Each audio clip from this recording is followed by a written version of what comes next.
അസ്സലാമു അലൈക്കും വറഹ്മത്തുള്ളാഹി വബറകാതുഹു.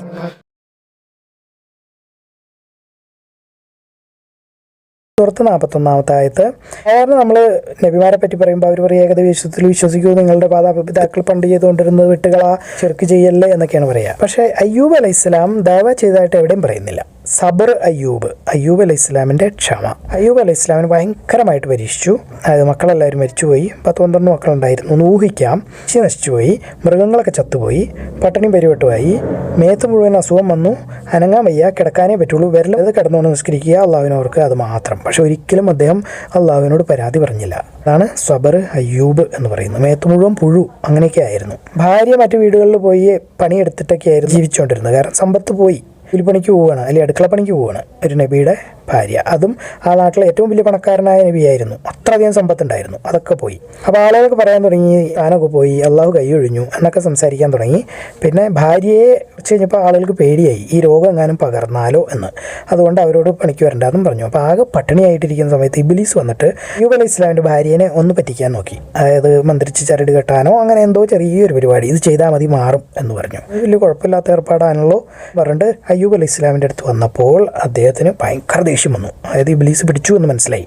നിന്നെ ഞാനിവിടുന്ന് എണീറ്റാൽ അടിക്കും എന്ന് സത്യം ചെയ്തു. വിട്ടുപോവാണ്. അത് ഭാര്യ ചിലപ്പോൾ ശിർക്ക് ചെയ്തേക്കും എന്നുള്ളൊരവസ്ഥ ആയപ്പോൾ അദ്ദേഹം പറഞ്ഞു, അള്ളാഹുവേ, ഷാജ് എനിക്ക് ചെറിയ അസുഖങ്ങളും ബുദ്ധിമുട്ടുകളും പരീക്ഷണങ്ങളൊക്കെ തന്നിരിക്കുന്നു. അദ്ദേഹത്തിനോട് അള്ളാഹു പറഞ്ഞു, നീ നിൻ്റെ കാലുകൊണ്ട് ഭൂമിയിൽ ചവിട്ടുക. ഇത് ആക്ഷൻ ഉള്ള ഹദീസാണ്. നമ്മൾ പലപ്പോഴും പറഞ്ഞിട്ടുണ്ട്. ആക്ഷൻ ഹദീസ് എന്ന് പറഞ്ഞാൽ, അല്ലെങ്കിൽ ആയത്തെന്ന് പറഞ്ഞാൽ അതിൽ പറഞ്ഞിരിക്കുന്ന പ്രവൃത്തി നമ്മളും ചെയ്യണം, കേൾക്കുന്നവർ. അപ്പോൾ നിങ്ങൾ തറയിൽ ചവിട്ടണം. അതൊരു നിയമമാണത്. സുലു ചെയ്തിരുന്നു, എല്ലാവരും ചെയ്യാറുണ്ട്, എല്ലാ പണ്ഡിതന്മാരും. ഇത് പറയുമ്പോൾ തറയിലൊന്ന് ചവിട്ടുക. അപ്പോൾ അവിടെ നിന്ന് നല്ല തണുത്ത വെള്ളം വരും, അതിൽ നിന്ന് നീ കുളിക്കാം, കുടിക്കാം, അസുഖം മാറും. കഴിഞ്ഞപ്പോൾ അദ്ദേഹത്തിന് മുഴുവൻ സ്വന്തക്കാരെയും തിരിച്ചു കൊടുത്തു. തിരിച്ചുപോയ മക്കളെ എല്ലാവരെയും അതുപോലെ തന്നെ എണീപ്പിച്ചു കൊടുക്കുകയോ അല്ലെങ്കിൽ വേറെ മക്കളെ പകരമായി കൊടുക്കുകയോ ചെയ്തു. എന്നിട്ട് ഇരട്ടിയും കൊടുത്തു. അപ്പോൾ 12 മക്കളുണ്ടായിരുന്നെങ്കിൽ പിന്നെ 24 മക്കളെ കൊടുത്തു.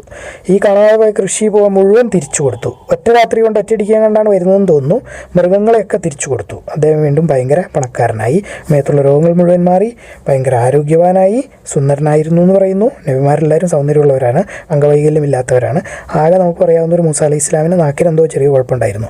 അതല്ലെങ്കിൽ നബിമാർ എന്ന് പറഞ്ഞാൽ എല്ലാം തികഞ്ഞ ആളുകളാണ്. അത് കഴിഞ്ഞപ്പോൾ പ്രശ്നം. അയ്യൂബ് നബി പറഞ്ഞിരുന്നു, ഞാൻ നിന്നെ ഞാൻ അടിക്കും, നീ ശിർക്ക് ചെയ്യാൻ പോയതുകൊണ്ട് എന്ന് പറഞ്ഞിരുന്നു. എഴുന്നേറ്റ് കഴിഞ്ഞപ്പോൾ അദ്ദേഹത്തിന് സങ്കടമായി. അദ്ദേഹം അള്ളാഹുവിനോട് പരാതി പറഞ്ഞു, ഞാൻ എന്താ ചെയ്യുക, അങ്ങനെ പറഞ്ഞിട്ടുണ്ടായിരുന്നു. അപ്പോൾ അള്ളാഹു പറഞ്ഞു, നീ ഒരു പിടി പുല്ല് പറിക്കി പുറത്തിറങ്ങി ആ പുല്ല് കൊണ്ട് ഭാര്യയെ നടിച്ചാൽ മതി എന്ന് പറഞ്ഞു. അപ്പോൾ അങ്ങനെ അടിക്കുക എന്നുള്ള ആ ഒരു ശപഥം തെറ്റിക്കാതിരിക്കാൻ വേണ്ടി അള്ളാഹു അദ്ദേഹത്തിന് എളുപ്പവഴി ഉണ്ടാക്കി കൊടുത്തു. അദ്ദേഹം ക്ഷമാശീലനായ വളരെ നല്ല ദാസനായിരുന്നു. എപ്പോഴും തൗബ ചെയ്യുന്നവനും ആയിരുന്നു.